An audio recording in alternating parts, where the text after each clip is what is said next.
天台第一個演出其實喺呢度做嘅 audio guide tour 嚟嘅，係一個就係行呢一區咯，就係新蒲崗區咯。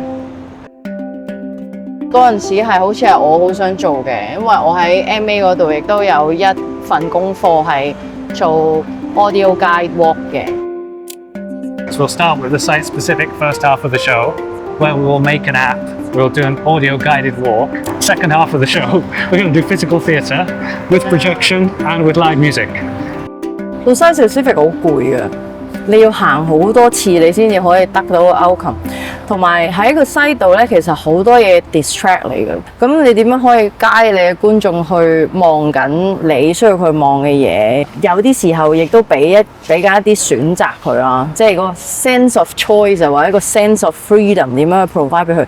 其實就係夠多 information 咯。譬如佢個 running hour 係1個鐘啦，其實你要準備4倍嘅嘢，佢先至有選擇嘅嗰個空間喺度咯。Generally, when we're doing site-specific, it's also intended to be somehow interactive or immersive in that the audience decides where they go in the site. The second one after that was using GPS. It's been gradual moving away from that linearity to allow more self-led kind of stuff by the audience. In terms of having to prepare the content for that to be a fun experience, it means there's so much more content you have to prepare.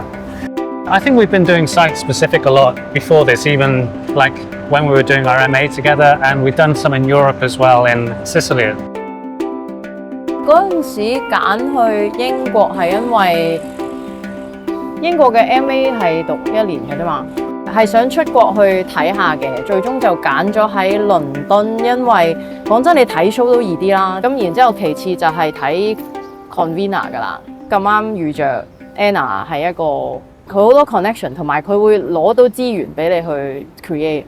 主要係 explore 緊好多唔同嘅嘢啦，因為佢教好多唔同嘅事情㗎。其實係我哋叫 taster 啦，即係嗰啲 course 都唔係好詳細地點樣，但係佢俾好多 taster 你，咁就變咗你自己去揾方法咯。你覺得呢個 methodology 好，你自己去揾佢究竟係點樣去 communicate with the audience 啦。咁個自由度係好大嘅，你都有相對嘅 discipline 先可以去享受到呢個自由度咯。我自己覺得 sometimes it's too free.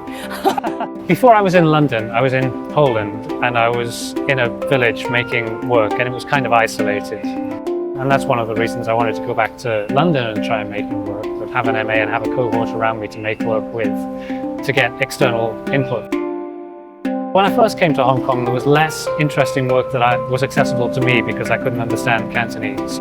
It was a big change for me to be able to understand Cantonese well enough to see local shows that are, smaller local shows without subtitles that are, doing interesting, innovative things, to be able to understand what other artists are doing and be inspired by them, be inspired by people who are, in the same field. It is so nice to be surprised by people that you haven't come across before, and you realize, you're inspired by them, that you can do something totally different to what you'd thought of.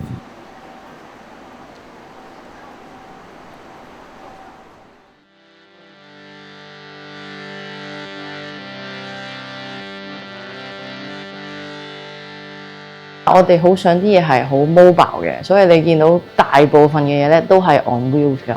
我哋主要係 keep 樂器嘅啫，其他嘢唔係好 keep 嘅。就係因為想有個自由度，中意喺呢度做下嘢又得，佢篩出嚟做又得，佢將佢移去嗰度又得。This was one of the set design decisions in Tianzan. It was like everything had to be on wheels. We had all these flight cases on wheels. We even had the actor on rollerblades.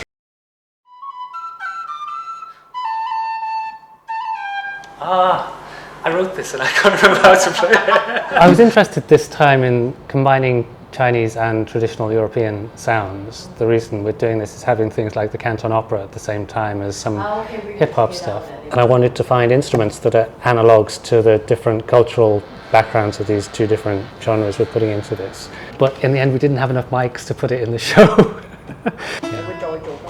Yeah. We can afford more mics next time. I think one of the biggest changes that's happened in recent years is that I got better at writing scores. Because when I learned to play guitar, I learned from a blind teacher, so I never actually learned to read scores at that time. I would also just play by ear. But now I realized it's very useful to be able to write things down to collaborate with other people. So I think it was during Tianzan we started doing things with people who could read different types of scores. So some of them could read the Chinese notation with the number notation, and some of them could read Western notation. So I started having to write down the scores for them in order to be able to do the arrangements and stuff. And I was learning how to do it at the time as well, because I don't have so much training in that. I'm an amateur of that as well. So I guess this time with the Shakespeare thing, the main thing is I can already write and arrange scores okay. So I've got more of a vocabulary to do something original and be able to write stuff in a way I can just give it to people to play. If I've learned to write, it's because I've done the devising stuff first. I think maybe that's the case for both of us, that we've had a lot of practice making stuff up with actors in the room, coming up with material together. And so that's how I've learned what material works or what material I'm interested in. I think I wouldn't be able to write this if I hadn't had the experience of doing all these devised shows before this. In fact, it's the same stuff we do in devising. A lot of it is accumulating a lot of material and then narrowing it down to the bits that are really the core of what you want to say. 喺編作入面，我哋都係點樣可以 let the material speak itself 啊，或者點樣先可以揾到個 materials 究竟佢喺度想講緊啲乜嘢啊 ？Let the site speak itself， 即係你 site specific， 你攞咗個地方翻嚟嘅，佢係70%嘅基本上。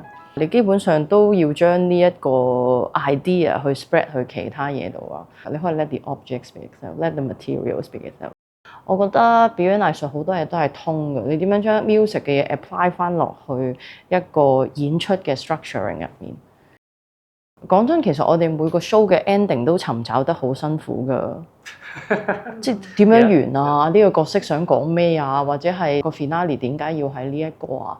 Or it's more interesting and more human and has more depth if you can use the real stuff, really draw on it to do something inspired by reality and not try to just twist it for your own idea, not totally imposing your own opinion on it, not judging the material too much yourself, but letting it speak, but also finding within it what you think is interesting.